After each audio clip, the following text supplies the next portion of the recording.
रामायण की अमृतधारा में आप सबका स्वागत है। सभी सुनने वाले सज्जनों को जय सिया राम जी। सुंदरकांड भाग 6।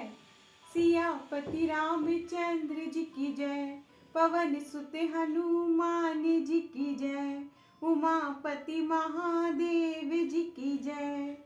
जय जय सीताराम जी।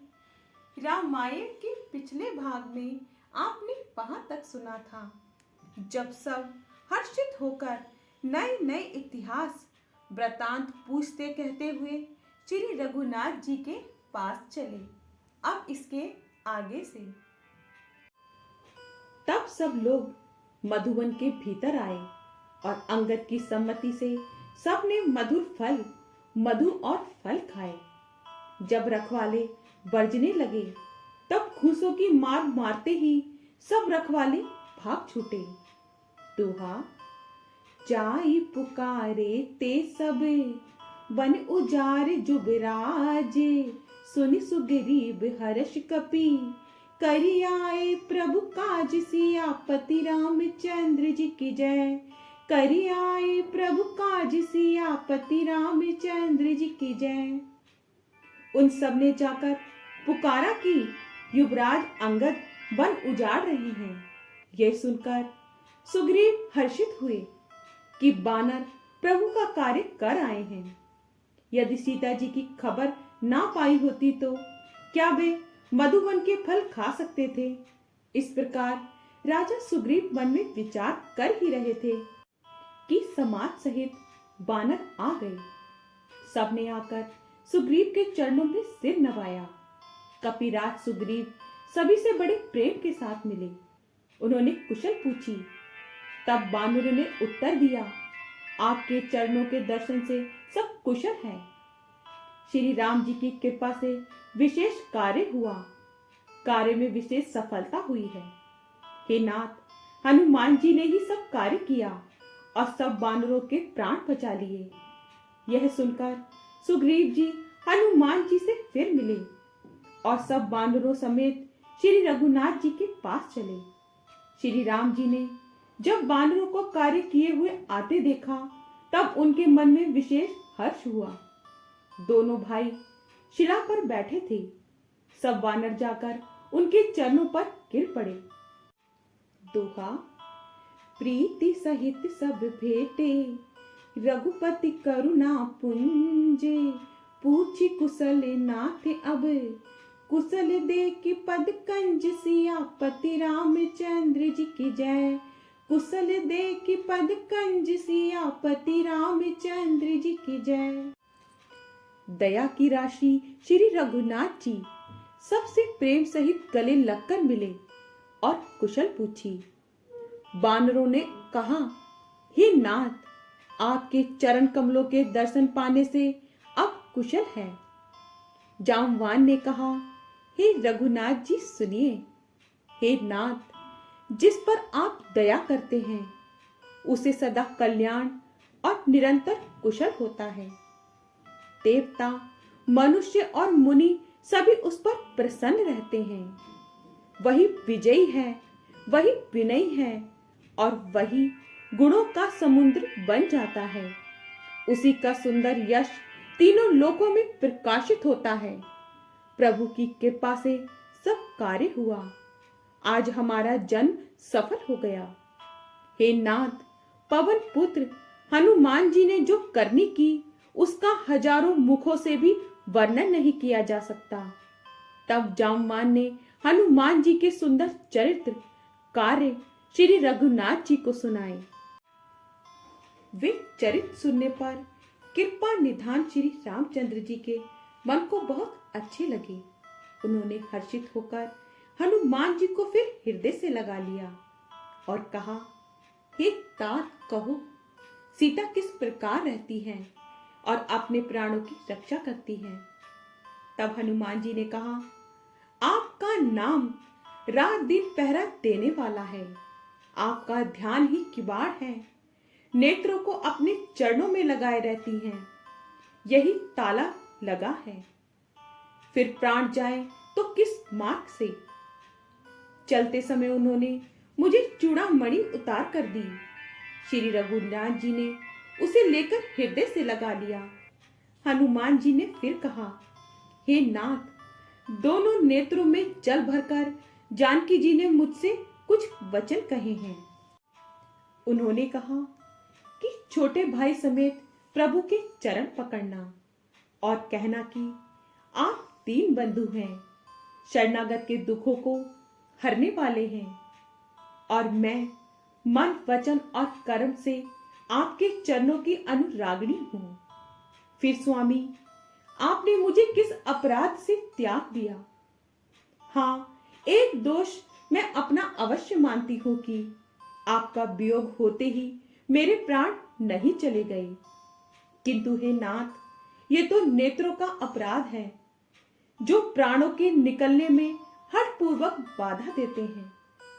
ब्रह अग्नि है, शरीर रुई है और श्वास पवन है। इस प्रकार अग्नि और पवन का संयोग होने से ये शरीर क्षण मात्र में जल सकता है, परंतु नेत्र अपने हित के लिए, प्रभु का सब रूप देखकर सुखी होने के लिए आंसू बरसाते हैं, जिससे ब्रह की आग से भी देह जलने नहीं पाती। प्रभु, सीता जी की विपत्ति बहुत बड़ी है। हे दीन दयालु, वे बिना कही ही अच्छी है, कहने से आपको बड़ा कलेश होगा। दोहा, निमिष निमिष करुणा निधि, जाहि कलप सम बीती, बेगी चले प्रभु आनिया, भुज बल खल दल जीति सियापति रामचंद्र जी की जय। भुज बल खल दल जीति सियापति रामचंद्र जी की जय। हे करुणा निधान, उनका एक एक पल कल्प के समान बीतता है। अतः हे प्रभु, तुरंत चलिए, अपनी भुजाओं के बल से दुष्टों के दल को जीतकर सीता जी को ले आइए। सीता जी का दुख सुनकर सुख के धाम प्रभु के कमल नेत्रों में जल भराया और वे बोले, जो मन, वचन और शरीर से जिसे मेरी ही गति, मेरा ही आश्रय है, उसे क्या स्वप्न में भी विपत्ति हो सकती है? तब हनुमान जी ने कहा, हे प्रभु, विपत्ति तो वही है जहां आपका भजन स्मरण ना हो। हे प्रभु, राक्षसों की तो बात ही कितनी है, आप शत्रु को जीतकर जानकी जी को ले आओगे। तब भगवान कहने लगे कि हे हनुमान सुन, तेरे समान मेरा उपकारी देवता, मनुष्य अथवा मुनि कोई भी शरीरधारी नहीं है। मैं तेरा प्रत्युपकार बदले में उपकार तो क्या करूं? हे पुत्र सुन, मैंने मन में खूब विचार करके देख लिया कि मैं तो तुम्हारा ऋणी हो गया। देवताओं के रक्षक प्रभु बार बार हनुमान जी को देख रहे हैं। नेत्रों में प्रेम अश्रुओं का जल भरा है और शरीर अत्यंत पुलकित है।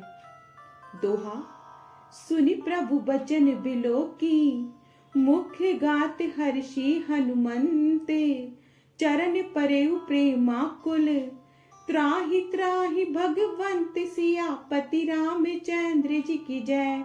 त्राहि त्राहि भगवंत सियापति रामचंद्र जी की जय। प्रभु के वचन सुनकर और उनके प्रसन्न मुख तथा पुलकित अंगों को देखकर हनुमान जी हर्षित हो गए और प्रेम में विकल होकर, हे भगवान, मेरी रक्षा करो कहते हुए श्री राम जी के चरणों में गिर पड़े। प्रभु उनको बार बार उठाना चाहते हैं, परंतु प्रेम में डूबे हुए हनुमान जी को चरणों से उठाना सुहाता नहीं। प्रभु का कर कमल हनुमान जी के सिर पर है। उस स्थिति का स्मरण करके शिव जी प्रेम मग्न हो गए। फिर मन को सावधान करके शंकर जी अत्यंत सुंदर कथा कहने लगी। हनुमान जी को उठाकर प्रभु ने हृदय से लगा लिया और हाथ पकड़कर अत्यंत निकट बैठा लिया। तब प्रभु ने हनुमान जी से पूछा कि हे हनुमान, बताओ तो, रावण के द्वारा सुरक्षित लंका और उसके बड़े बांके किले को तुमने किस तरह जलाया। हनुमान जी ने प्रभु को प्रसन्न जाना और वे अभिमान रहित वचन बोले। बंदर का बस यही बड़ा पुरुषार्थ है कि वह एक डाल से दूसरी डाल पर चला जाता है। मैंने जो समुद्र लांघकर सोने का नगर जलाया और राक्षसगण को मारकर अशोक वन को उजाड़ डाला, यह सब तो हे रघुनाथ जी आप ही का प्रताप है। हे नाथ, इसमें मेरी प्रभुता बड़ाई कुछ भी नहीं है। हे प्रभु, जिस पर आप प्रसन्न हो उसके लिए कुछ भी कठिन नहीं है। आपके प्रभाव से असंभव भी संभव हो सकता है। हे नाथ, मुझे अत्यंत सुख देने वाली अपनी निश्चल भक्ति कृपा करके दीजिए। हनुमान जी की अत्यंत सरल वाणी सुनकर हे भवानी, तब प्रभु श्री रामचंद्र जी ने एक मस्तु ऐसा ही हो कहा। हे उमा, जिसने श्री राम जी का स्वभाव जान लिया उसे भजन छोड़कर दूसरी बात ही नहीं सुहाती।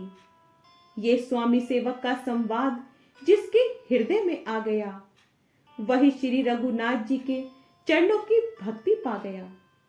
प्रभु के वचन सुनकर वानर गण कहने लगे, कृपालु आनंद कंद श्री राम जी की जय हो, जय हो, जय हो। तब श्री रघुनाथ जी ने कपिराज सुग्रीव को बुलाया और कहा, चलने की तैयारी करो। आगे का भाग कल। जय सिया राम जी। आपको पसंद आए तो लाइक शेयर कमेंट्स कीजिए और हमारे चैनल को सब्सक्राइब कीजिए। जय सिया राम जी।